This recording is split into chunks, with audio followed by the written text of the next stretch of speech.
Sa akong hula-hula, di na ko makita. Balag nga matahom ingon usama sa usa ka kahoy.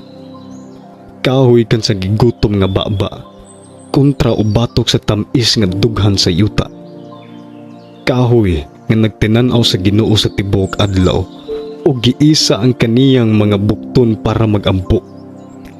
Kahoy nga sa ting-init magsulob usa salag sa mga rubin sa iyahang buhok.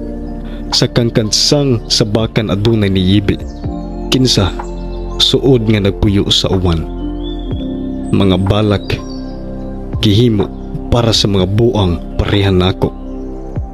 Pero ang Ginoo lang ang magahimo og kahoy.